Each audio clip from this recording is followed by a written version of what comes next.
आज का हमारा टॉपिक है यूरोजेनिटल सिस्टम का एक्सरे। रेडियोलॉजी का जो हम टॉपिक पढ़ रहे हैं, इससे पहले हमने एक्सरे इन अब्डोमेन और एक्सरे इन चेस्ट हार्ट कर लिया है।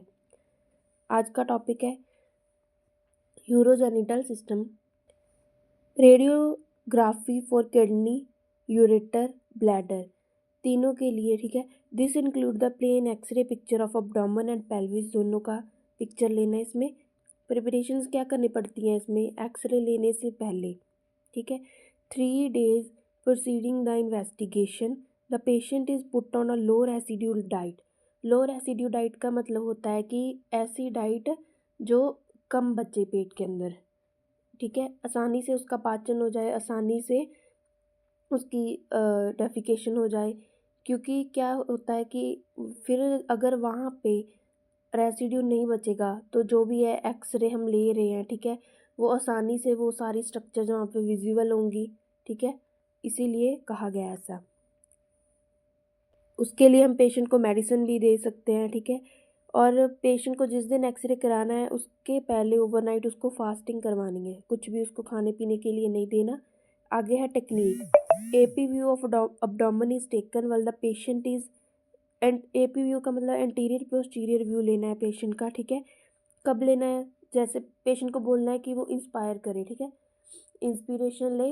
ठीक है, उसके बाद इंस्पिरेशन लेने के बाद वो व्यू लिया जाता है। Another anterior posterior view is taken by centring the tube on a pubic symphysis के ऊपर। अल्टरनेटिवली बोथ द एरियाज में be covered with the same film, मतलब एक ही फिल्म के अंदर, ठीक है, एरिया का, दोनों एरिया का हमने एक्सरे लेना रहता है। इंटरप्रिटेशंस क्या हैं अभी। In a normal person the psoas shadow, ये मसल की बात हो रही है, are seen running obliquely running दिखाई देती है ये डाउनवर्ड द वर्टिकल कॉलम। ठीक है, ओब्लिकली डाउनवर्ड दिखाई देगी, मसल है ये एक वहाँ पे। The kidney are situated opposite the second lumbar vertebra lateral to the, उस मसल की शेडो के लेटरल साइड दिखाई देगी। और जो राइट किडनी है वो स्लाइटली लोअर होगी। लोअर क्यों होगी राइट किडनी, ऊपर देखो लीवर आ गया, वो साइज में बड़ा है। ठीक है, इसलिए थोड़ा आइडिया लग जाता है कि वहाँ पे जो राइट किडनी है वो उससे नीचे ही होगी। तो जो राइट किडनी है वो लेफ्ट किडनी से थोड़ा सा लोअर दिखाई देती है। नॉर्मल पोजीशन की बात हो रही है ये। ठीक है, किडनीज बीन शेप होती है, कनकेव होती है with facing the vertical column. Normally they have a measurement होती है 4:3:1। ठीक है, लेंथ ब्रेड्थ हाइट जो भी हम लेते हैं। The delineation of kidney is due to the contrast provided by the translucency of perirenal fat. आगे हम देखेंगे कि इसमें काफ़ी सारे कंट्रास्ट मेथड्स होते हैं, उसके एक्सरे को एग्जामिन करने के लिए यूज़ किए जाते हैं। अभी आगे काफ़ी सारी कंडीशंस आगे देखो। लार्ज किडनी, लार्ज किडनी किस कंडीशन में दिखाई देती है, हाइड्रोनेफ्रोसिस। ठीक है, पायोनेफ्रोसिस, एब्सेस, पॉलीसिस्टिक किडनी, मतलब कोई भी ऐसी ट्यूमर हो गया। ठीक है, कोई भी ऐसी कंडीशन जिसमें पानी भरा, फ्लूइड भरा, ठीक है, ट्यूमर है, मतलब ऐसी कंडीशन जिसमें कुछ भरा रहता है। ठीक है, मतलब तो उसकी वजह से किडनी का साइज़ बड़ा दिखाई देता है। स्मॉल किडनी किस में होगी, अगर वहाँ पे कुछ हाइपो चीज़ हो रही है, देखो। ठीक है, हाइपोप्लास्टिक किडनी, मतलब कुछ चीज़ कम हो रही है, स्टेनोसिस मतलब नैरोइंग हो रही है।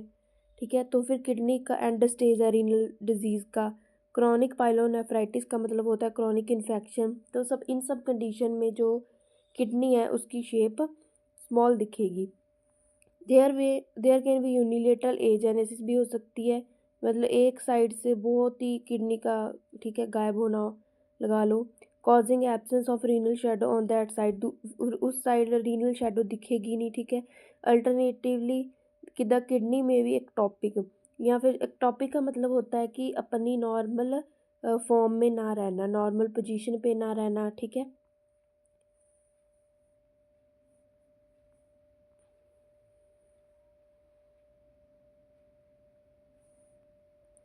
आगे है कैल्सिफिकेशन, जैसे हमने पिछली वीडियोस में भी पढ़ा था, जो अब्डोमेन की हमने पढ़ी थी, जैसे हार्ट, अब्डोमेन, इनकी, तो उनमें कैल्सिफिकेशन वगैरह कैसे दिखता है। मतलब कैल्सिफाइड हुआ एक मास सा दिखता है जो वाइट, डार्क वाइट कलर का हमें दिखाई देता है। ये किस किस कंडीशन में दिखाई दे सकता है, रीनल कैलकुली है, ठीक है, नेफ्रो कैलकुलोसिस, मतलब जिसमें भी डेपोजिशन वगैरह हो जाएगी। तो उन सब कंडीशंस में ये दिखाई देता है। ये भी एक क्रोनिक ओवर यूज़ अगर हम करते हैं कैल्शियम और विटामिन डी का, मिल्क अल्कली सिंड्रोम, काफ़ी सारी कंडीशंस हैं, इनमें ये दिखाई देगी ये सेम पिक। उसके बाद जो इसमें इम्पॉर्टेंट है, जो मोस्टली किया जाता है, IVP इंट्रावेनस पाइलोग्राफी। इसमें क्या होता है कि एक कंट्रास्ट पहले डाला जाता है, ठीक है, एक कलर्ड कंट्रास्ट पहले इंट्रावेनसली, ठीक है, पेशेंट को वेन के थ्रू एक कंट्रास्ट डाल दिया जाता है ताकि सारी स्ट्रक्चर्स जो हम देखना चाहते हैं वो विजिबल हो जाए अच्छे से हमें, ठीक है। तो इस प्रोसीजर में जो प्रिंसिपल है वो क्या रहता है कि sodium iothalamate is a radiologic contrast material है, वो यूज़ किया जाता है। उसमें आयोडीन होती है which is selectively secreted by the glomerular filtration के द्वारा जो सिक्रीट होता है, विच इज़ नॉट रीअब्जॉर्ब नहीं होता, ठीक है। ऐसा ही लेंगे ना जो रीअब्जॉर्ब ना हो बॉडी में, तो वो कंट्रास्ट की जो उससे पहले जो प्रिपरेशन है वो सेम वही है जो हमने स्टार्टिंग में पढ़ी थी KUB में। ये रहा KUB, इसकी प्रिपरेशन जो थी कि पेशेंट को कैसे फास्टिंग वगैरह करवानी है वो सब। इसकी टेक्निक क्या है, before injecting the dye the iodine sensitivity check करनी चाहिए। एंटीहिस्टामिन्स एड्रेनलिन हाइड्रोकॉर्टिसोन जो कि एंटी एलर्जिक है, and the oxygen should be available along with the other resistive equipments. The patient should be asked not to take water before the previous evening, मतलब जिस दिन वो procedure करना है उससे एक दिन पहले की इवनिंग से उसको पानी नहीं पीना, ठीक है। We ask not to take water from the previous evening to obtain a good contrast, ताकि हमें वो कंट्रास्ट है वो बहुत अच्छा मिले, इजीली सारी स्ट्रक्चर से विजिबल हो, ताकि हम अच्छे से डिजीज़ को डायग्नोज कर सकें। The patient with diabetes, myeloma, old age and compromised renal function should be well hydrated to avoid the nephrotoxicity due to the contrast medium.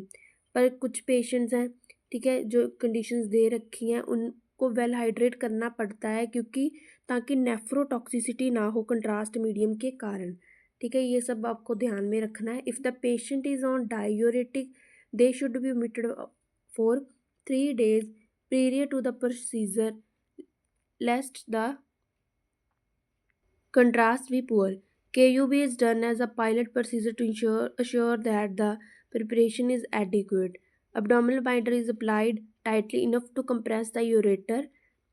abdominal binder apply किया जाता है कि ताकि मतलब कंप्रेस भी इसीलिए किया जाता है ताकि स्ट्रक्चर सारे से अच्छे से कंट्रास्ट अच्छे से दिख जाए।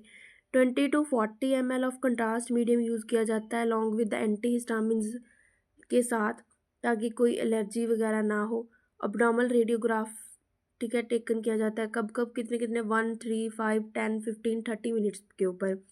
Then the binder is then released and at 45 minutes के ऊपर, ठीक है, उसको रिलीज़ कर देना बाइंडर को।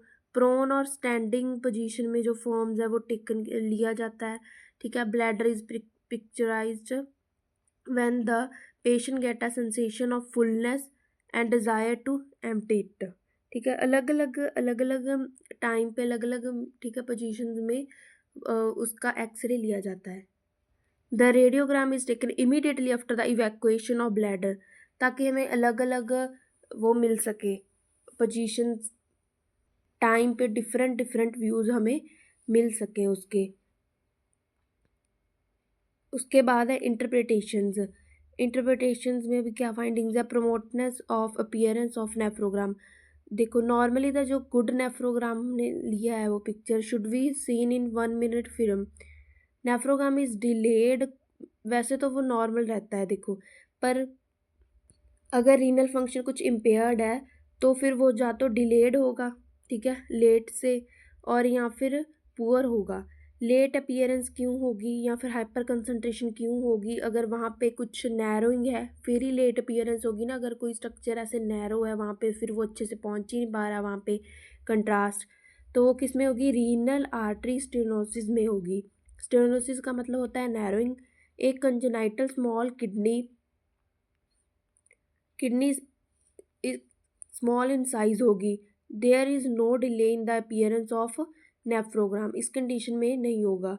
नेफ्रोग्राम विल बी अपीयर लेट किस में और persist for longer time and will be progressively show hyper concentration, किस में होगा ये, acute obstructed kidney which is previously has good function, जिसका मतलब पहले तो अच्छा फंक्शन था पर अब वहाँ पे ऑब्स्ट्रक्शन आ गई है, तो ऑब्स्ट्रक्शन की वजह से क्या होगा कि वो डाई जा नहीं पा रही, डिलेड हो रहा है, ठीक है। तो फिर वो नैरो होगी जगह, ऑब्स्ट्रक्शन होगी तो वो धीरे धीरे जाएगी, तो फिर डिलेड वो कंट्रास्ट पहुँचेगा वहाँ पे, ठीक है। इसीलिए अलग अलग टाइम पे लिया जाता है ताकि पता चल सके हमें सारा कुछ। उसके बाद है kidneys the kidneys are normally situated on इधर side of the vertebral column between L1 से लेके L4 तक वर्टिब्रा तक प्रेजेंट है किडनी। बीन शेप्ड स्ट्रक्चर होती है और इनकी लाइनिंग स्मूथ होती है। The surface should show indentation left by some old scar of pyelonephritis, अगर ये एक इन्फेक्शन है, ठीक है, उसके ओल्ड स्कार्स दिखेंगे। Foetal lobulation would be seen if present. Polycystic kidney should show bumpy outline दिखेगी पॉलीसिस्टिक किडनी में, एंड स्ट्रेच्ड कैल्कस दिखेंगे जो किडनी के स्ट्रक्चर में होते हैं। Cystic would cast a negative shadow वहाँ पे दिखेगी, हर एक अलग की स्ट्रक्चर में दिखेगी। जैसे रीनल ट्यूबरकुलोसिस में, ठीक है, रीनल ट्यूबरकुलोसिस में क्या दिखता है, the corner of calyx would appear nipped of.